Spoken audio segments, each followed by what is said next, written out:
Good afternoon, everyone.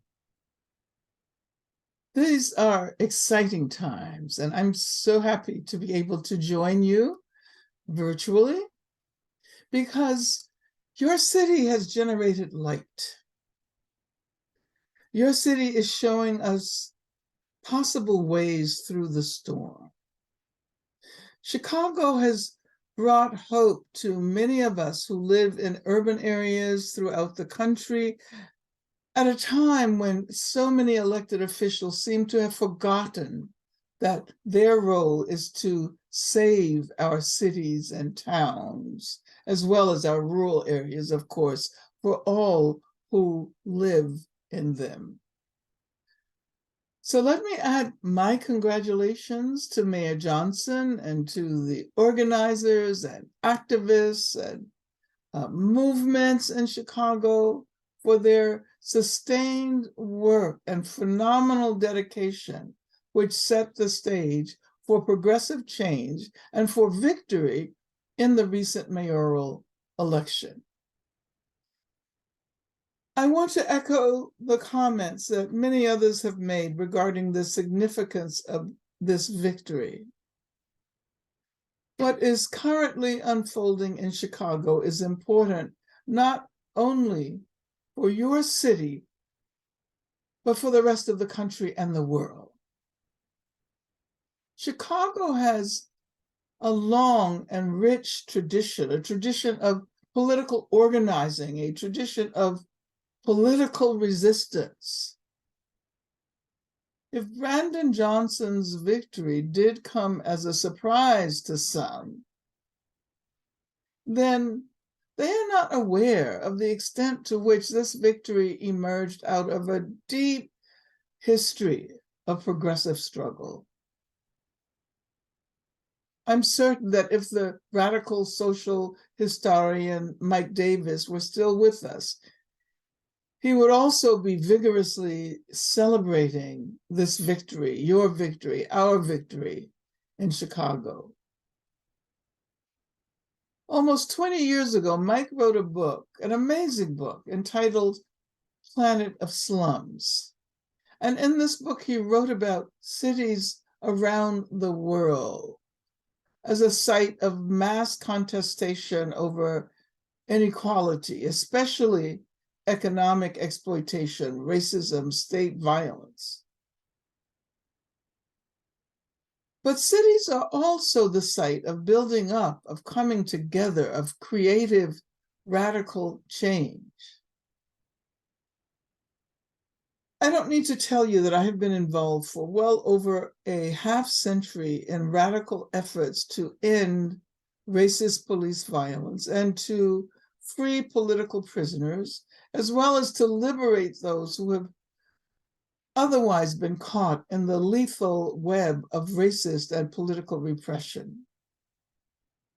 In 1973, I was one of the founders of an organization called the National Alliance Against Racist and Political Repression. Not serendipitously, we chose Chicago as the site of our founding conference 50 years ago, exactly 50 years ago. Later, in many ways, as a natural outgrowth of that work, I joined those who had become early adopters of abolitionist strategies.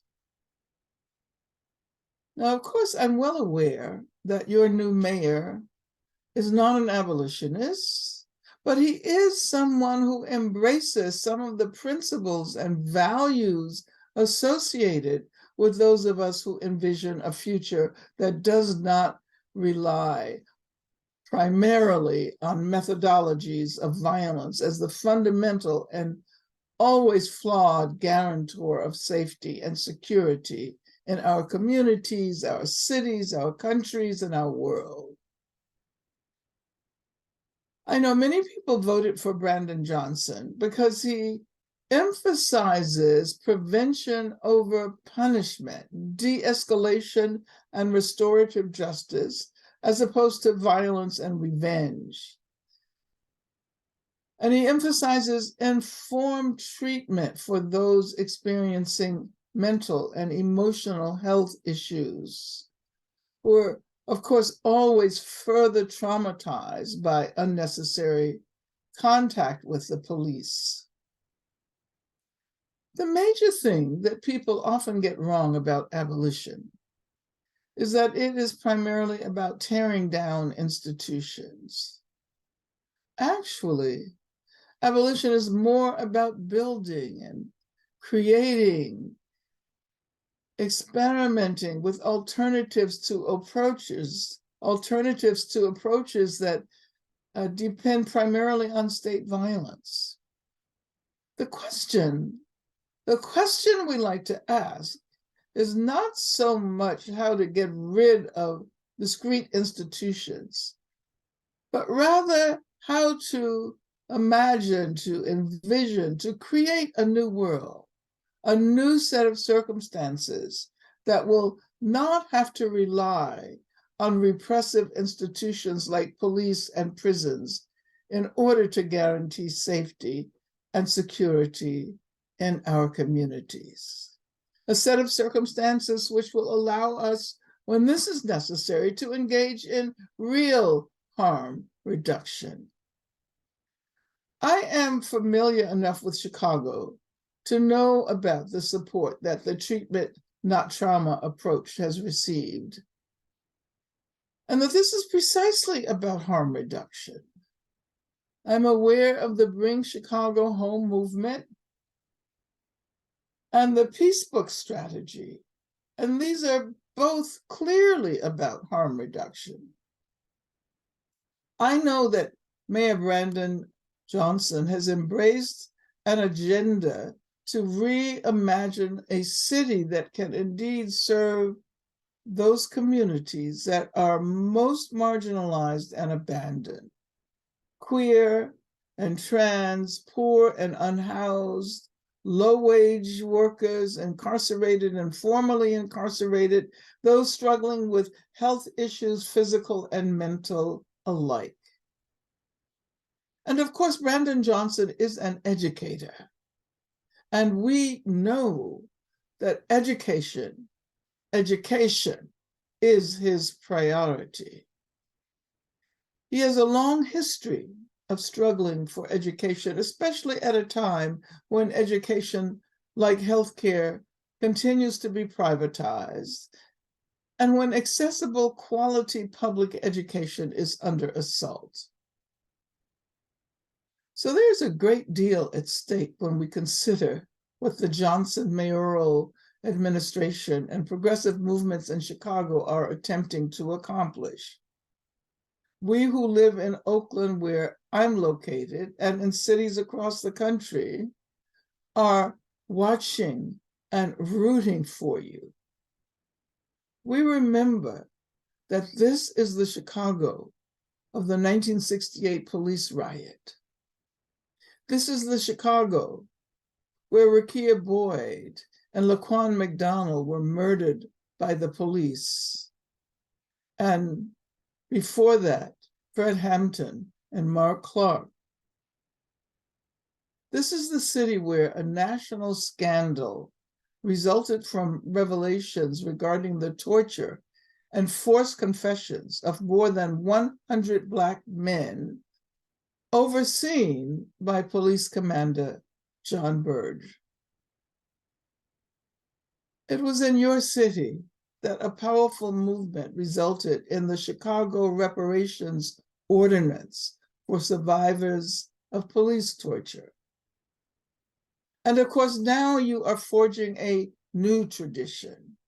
As we watch this multiracial, multi-generational movement take shape, we recognize the impact of Brandon Johnson's own history as a teacher, as a labor organizer, as a coalition builder in the great social justice tradition of labor struggles, as exemplified by his mentor, your friend and my friend, the late, great Karen Lewis. Because of all of this, because of the dedication of so many Chicagoans, the future of Chicago is now a hopeful one. Because of so many phenomenal grassroots efforts, and similar efforts are underway to take back our cities in Gary and Philly and Jackson and in Oakland. There are efforts to stop gentrification, to end police violence and environmental degradation, and to increase, not abandon, public services and public spaces. And to all of the grassroots organizations that have fought long and hard for a more just city, for a freer city, for a city free of street violence and state violence, of gender-based violence, of environmental violence, economic violence. This electoral victory is an exciting step in the right direction. I know you will continue to organize, mobilize, educate, and pressure our elected officials. The system is biased in favor of the rich and powerful, and so our goal must always be systemic, institutional, and transformative change. Freedom is always a constant struggle. And so let us celebrate our victories, redouble our efforts, and recommit ourselves for the long-term struggle across generations and across city, state, national, and international borders. To all the groups and individuals in Chicago fighting for a radically inclusive and just future for the city, we thank you, we support you, we stand in solidarity with you, and along with you, we have enormous hopes for what comes next. Thank you.